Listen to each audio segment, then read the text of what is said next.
পাহাড়, সমুদ্র এবং ঝর্ণা একদিনে ভ্রমণ, তা আবার বাংলাদেশে। আদৌ কি সম্ভব? জি, অবশ্যই সম্ভব। বাংলাদেশে এমন একটি উপজেলা আছে যেখানে আসলে আপনারা এই 3 ধরনের সৌন্দর্য একসাথে উপভোগ করতে পারবেন। এই জায়গাটি শুধুমাত্র প্রাকৃতিক সৌন্দর্যের ভূস্বর্গ নয়, পাশাপাশি একটি তীর্থস্থানও। আমার ভ্রমণের এই রোমাঞ্চকর গল্প জানতে সম্পূর্ণ ভিডিও জুড়ে সাথেই থাকুন।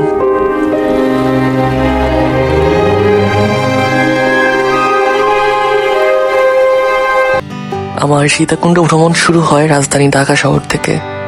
অন্যান্য ভ্রমণের তুলনায় আমার এই ভ্রমণটি অনেকটা ভিন্ন ছিল, কারণ এটি নিয়ে আমার পূর্ব কোনো পরিকল্পনা ছিল না। তো রাত 12টার সময় আমি চলে আসি সায়দাবাদ বাস স্ট্যান্ডে। এখানে আমি যে বাসটি পেয়েছিলাম সেটাতে উঠে পড়ি সীতাকুণ্ডে যাওয়ার উদ্দেশ্যে। আগে থেকে আমার কোনো রকম বাসের টিকিট করা ছিল না। সীতাকুণ্ড ভ্রমণকালে আমার যাত্রাবিরতি ছিল কুমিল্লাতে খাদিজা নামের একটি রেস্টুরেন্টে। ঢাকা থেকে সীতাকুণ্ডের যাত্রাপথের দূরত্ব প্রায় 220 কিলোমিটার, প্রায় 5 ঘন্টার যাত্রা। Few moments later. আপনাদের সকলকে স্বাগত জানাই প্রাকৃতিক সৌন্দর্যের অন্যতম লীলাভূমি সীতাকুণ্ড থেকে। শুভ সকাল। এখন সময় ঘড়িতে সকাল 6 ঘটিকা, তবে আমি সীতাকুণ্ডে পৌঁছেছি প্রায় আরো 1 ঘন্টা আগে। সকাল একদম শুনশান, নিরাপত্তা চারদিকে, দোকানপাট সব প্রায় বন্ধ। এত সকাল সকাল আমি ব্যতীত তেমন কোনো পর্যটক নেই বললেই চলে। এরপর অটো স্ট্যান্ডের পাশে একটি রেস্টুরেন্টে আমি চলে আসি সকালে নাস্তা করার জন্য। সেখানে আমার ফোনটাও কিছুক্ষণের জন্য চার্জে দিয়েছিলাম। সকালের নাস্তা এবং চা শেষ করে আবার চলে আসি অটো স্ট্যান্ডে। আমরা সকাল সকাল যাচ্ছি চন্দ্রনাথ পাহাড়ে। এখান থেকে সিএনজি নিয়ে আমাদের চন্দ্রনাথ পাহাড়ের উদ্দেশ্যে যেতে হবে। আমি ব্যতীত আরো 2 জন পর্যটক আমি পাই সেখানে। তাদের সহ আমরা রওনা দিয়ে দিই চন্দ্রনাথের উদ্দেশ্যে। এখান থেকে আপনারা নিজেরা একাও যেতে পারবেন একটা পুরো সম্পূর্ণ গাড়ি রিজার্ভ করে। ইতিমধ্যে আমরা আমাদের গন্তব্যস্থলে চলে এসেছি এবং এখান থেকে আমাদের চন্দ্রনাথ পাহাড়ের উদ্দেশ্যে যাত্রা শুরু করতে হবে। শীতের সকালে এরকম সৌন্দর্য সত্যি অকল্পনীয়। ফেরত দিলে 20 10 করেছিল না ছিল এখন সহজ লাগতে আমার তেল লাগে তেল ছাড়া কালার হবে তার জন্য আচ্ছা। এখান থেকে ট্রেকিং করার জন্য লাঠি নেওয়ার পর আপনারা চাইলে ফেরত দিতেও পারেন, সেক্ষেত্রে আপনারা অর্ধেক টাকা ফেরত পাবেন। এখানে কিছু সংখ্যক দোকান রয়েছে যেখান থেকে আপনারা আপনাদের প্রয়োজনীয় ভ্রমণের জিনিসপত্র নিতে পারেন, খাবার, পানি ইত্যাদি। এছাড়াও আপনারা আপনাদের ব্যাগ সেখানে রেখেও যেতে পারেন। এই পথ ধরে ভ্রমণ শুরু করলেও আমার এই পথ ধরে আর ফেরার ইচ্ছা নেই। চন্দ্রনাথ পাহাড়ের পথ ধরেই যাওয়ার ইচ্ছা আছে আমার সহস্রধারা ঝর্ণাতে।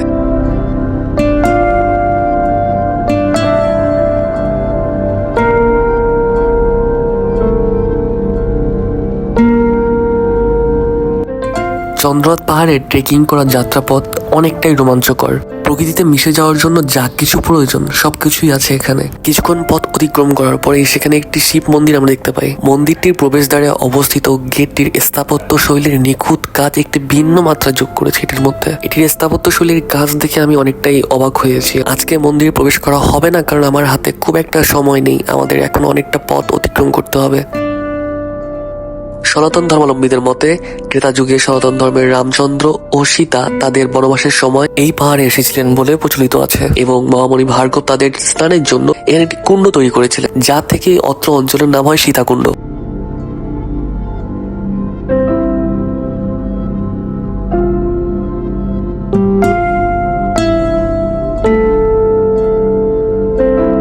চন্দ্রনাথ পর্বের শৃঙ্গের উচ্চতা 310 মিটার বা 1017 ফুট, যা চট্টগ্রাম জেলার সর্বোচ্চ স্থান। চন্দ্রনাথ পাহাড় শুধুমাত্র একটি দর্শনীয় স্থান বা প্রাকৃতিক সৌন্দর্যের লীলাভূমিই নয়, পাশাপাশি এটি বহন করছে হাজার হাজার বছরের ইতিহাস এবং ঐতিহ্য। এখানে পর্বত আরোহণকালীন সময় কিছু দূর পর পর আপনারা বিশ্রামের জন্য কিছু জায়গা পাবেন। আমার আপাতত বিশ্রামের কোনো পরিকল্পনা নেই। ইচ্ছা আছে যতক্ষণ না পর্যন্ত একটু ক্লান্ত হচ্ছে ততক্ষণ পর্যন্ত বিশ্রাম নিব না। এখানে বিশ্রাম নেওয়ার জায়গার পাশাপাশি কিছু জায়গায় কিছু দোকানও আছে, সেখান থেকে আপনারা খাবারও খেতে পারেন। তবে সেখানকার দাম কিছুটা বেশি থাকবে, স্বাভাবিক, কারণ এখানে যারা খাবারগুলো নিয়ে আসে তাদের অনেক পরিশ্রম করে উপরে আসতে হয়। তাই আমার অনুরোধ থাকবে তাদেরকে 10-20 টাকা বেশি দিতে কার্পণ্য করবেন না। তাদের এই হাড় ভাঙা পরিশ্রমকে অবশ্যই সম্মান করবেন।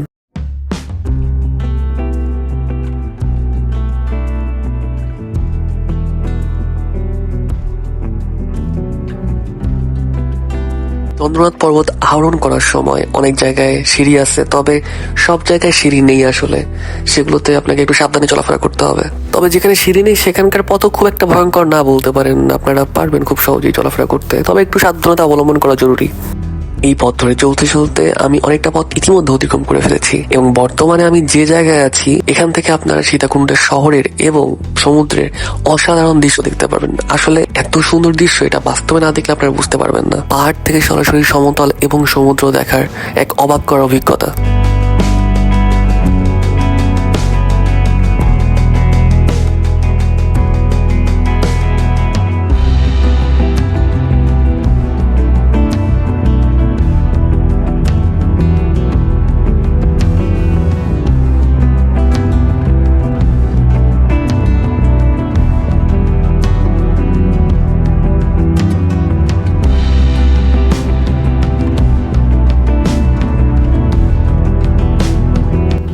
এখন সময় সকাল 9 ঘটিকা এবং কিছুক্ষণ বিশ্রাম নেওয়ার পরে আমি আবারও পথ চলতে শুরু করি, কারণ আমাদের এখনো অনেকটা পথ অতিক্রম করতে হবে।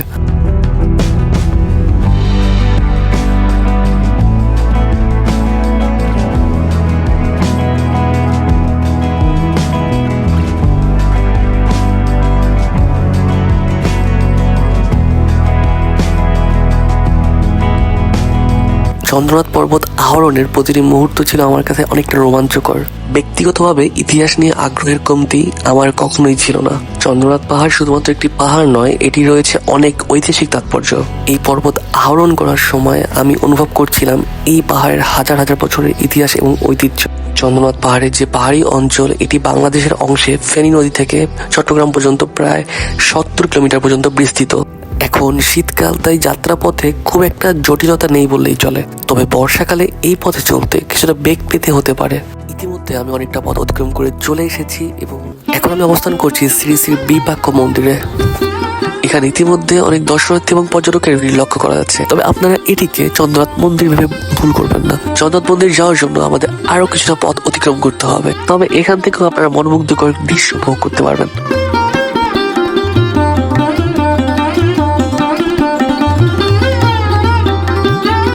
এবার আবার পথ চলা শুরু করতে হবে চন্দ্রনাথ মন্দিরের উদ্দেশ্যে। এখান থেকে আর কিছুটা পথ এগুলেই আমরা চলে আসবো চন্দ্রনাথ মন্দিরে।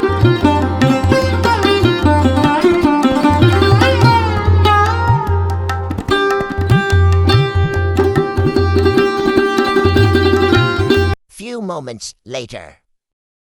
আমরা ইতিমধ্যে শ্রী শ্রী বিপাক্ষ মন্দির অতিক্রম করে অনেকটা পথ চলে এসেছি। এখানে লক্ষ্য করলাম অনেকে নিজের প্রেমিকার নাম লিখেছেন পাহাড়ে পাথরের খোদাই করে। আপনারা এইরকম অসামাজিক কাজ করবেন না দয়া করে।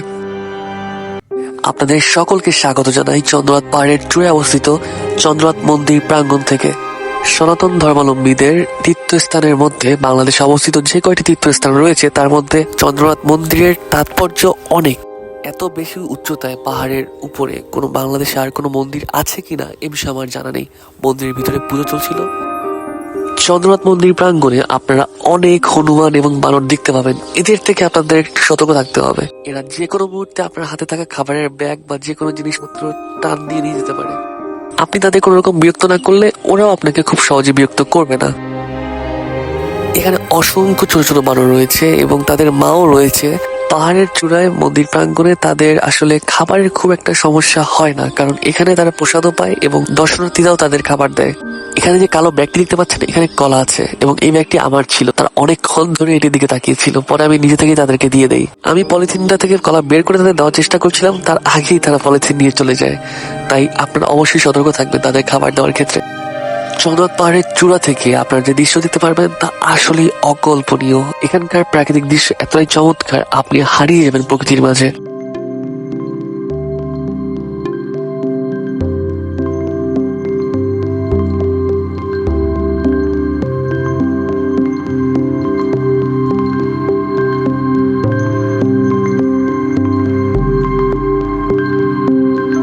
পাহাড়ের চূড়ায় কিছুটা সময় কাটানোর পরে এবার আমাদের পাহাড় থেকে নামার পালা। তবে আমরা যে পথ ধরে পাহাড়ের চূড়া পর্যন্ত গিয়েছি, আমরা সে পথ ধরে ফেরত যাচ্ছি না। চন্দ্রনাথ পর্বত থেকে নামার জন্য ভিন্ন এক পথ রয়েছে, যা দিয়ে আমরা সোজা চলে যাব সীতাকুণ্ড ইকো পার্কে, যেখানে রয়েছে সহস্রধারা এবং সুপ্তধারা ঝর্ণা। এখানে গাছের নিচে কিছুক্ষণ বিশ্রাম নিয়ে আমি আবারও পথ চলতে শুরু করব।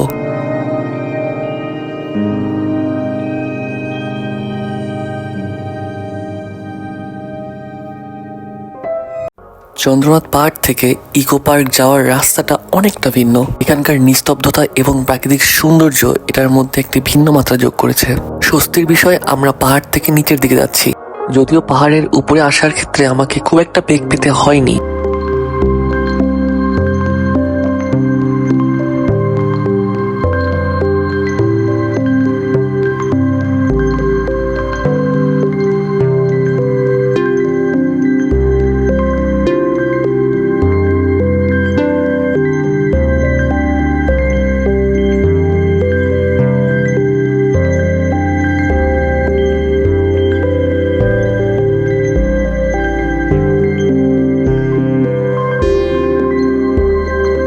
ইতিমধ্যে আমরা চলে এসেছি সীতাকুণ্ড ইকো পার্কে এবং এই পথ ধরে আমাদের নিচে যেতে হবে, যেখানে রয়েছে সহস্রধারা ঝর্ণা। ঝর্ণার পথ ধরে নিচে যাওয়া যতটা সহজ দেখা যাচ্ছে, তবে উঠতে এর থেকে অনেক বেশি কষ্ট হবে। সিঁড়ি বেয়ে নিচে নামার পরে একটি ছোট ঝিরি রয়েছে, যেটি পার করতে হবে আমাদের, এবং তারপরে রয়েছে আমাদের কাঙ্ক্ষিত সহস্রধারা ঝর্ণা।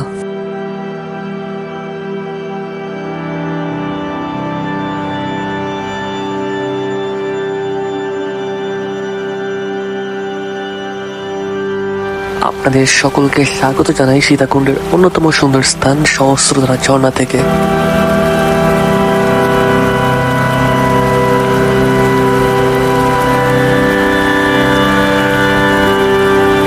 দুঃখের বিষয় কেবল শীতকাল শেষের দিকে, তাই এখন পর্যন্ত খুব একটা পানি নেই ঝর্ণাতে। তবে ঝর্ণায় পানি কম থাকলেও সহস্রধারার সৌন্দর্যে আমি অনেকটাই মুগ্ধ।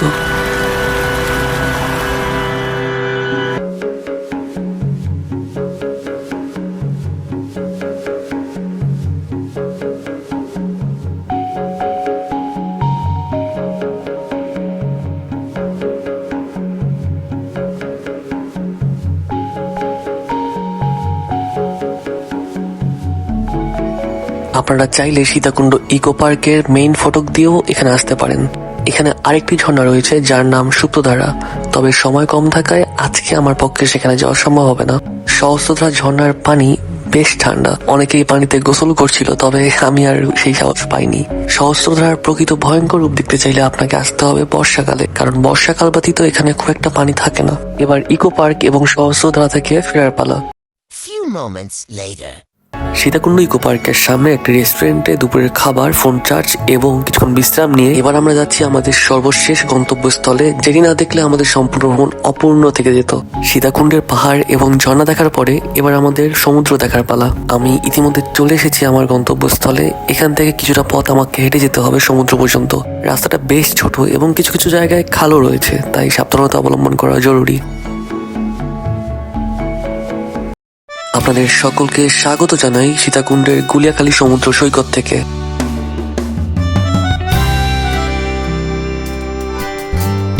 গুলিয়াখালী সমুদ্র সৈকতের এলাকাটি বাংলাদেশ সরকারের সংরক্ষিত পর্যটন এলাকার আওতাভুক্ত। উপকূলীয় সংরক্ষিত বনাঞ্চলের 259.10 একর জায়গা এটি আওতাভুক্ত রয়েছে। সমুদ্র উপকূলে সমুদ্র সৈকতের সাথে এই জায়গাটি একটি কেওড়া বন এবং এখানে কেওড়া গাছের সাথে অসংখ্য গাছের শ্বাসমূল রয়েছে। গুলিয়াখালী সমুদ্র সৈকতের তীরবর্তী এই বনটিকে আপনারা একটি ম্যানগ্রোভ ফরেস্টও বলতে পারেন।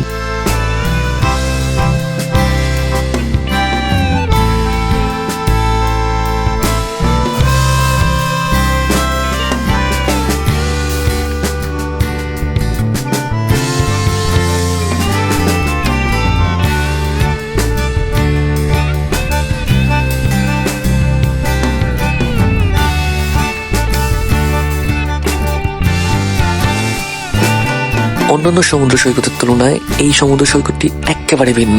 সমুদ্র সৈকতের সাথে কেওড়া বন এবং ম্যানগ্রোভ ফরেস্ট এটাকে তো ভিন্ন করেছেই, তবে আরেকটি বিষয় রয়েছে। এখানে সমুদ্র সৈকতে বালু একেবারেই নেই, রয়েছে মাটি এবং কাদা। তাই সমুদ্র সৈকতটি সুন্দর হওয়ার পাশাপাশি কিছুটা ভয়ঙ্কর বটে। আপনারা যদি কেউ এই সমুদ্রের পানিতে নামতে চান, সেক্ষেত্রে অবশ্যই সতর্ক থাকতে হবে এবং চেষ্টা করবেন একা না নামতে, সাথে যেন কেউ থাকে।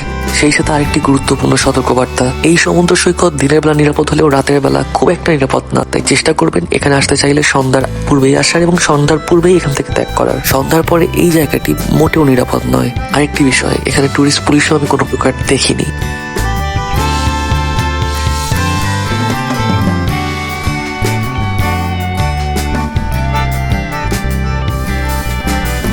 গুলিয়াখালী সমুদ্র সৈকতে ঘুরতে ঘুরতে কিছুটা ক্লান্ত, এবার কিছুটা বিশ্রাম নেওয়ার পালা।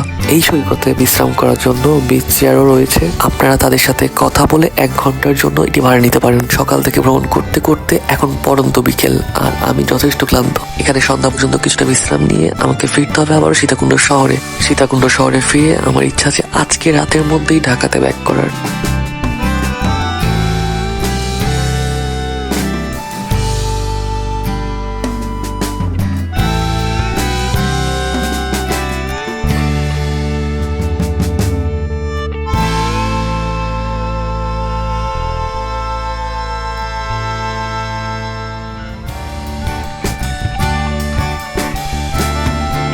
বিশ্রাম শেষে এবার এখান থেকে ফেরার পালা।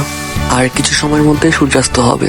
এখানে সময়ের সাথে প্রকৃতি তার নিজের স্বরূপ পরিবর্তন করছে। এখান থেকে জগন্নাথ পাহাড়ের অপরূপ দৃশ্য দেখা যাচ্ছে। একদিকে পাহাড় এবং আমার অন্যদিকে সমুদ্র। এ পর্বে আমার সীতাকুণ্ড ভ্রমণের গল্প এ পর্যন্তই। আপনাদের সবার সুস্বাস্থ্য কামনা করে বিদায় নিচ্ছি। আবার আপনাদের সাথে দেখা হবে অন্য কোনো ভিডিওতে, অন্য কোনো স্থানে। ততক্ষণ পর্যন্ত সবাই ভালো থাকবেন, সুস্থ থাকবেন। আসসালামু আলাইকুম, খুদা হাফেজ।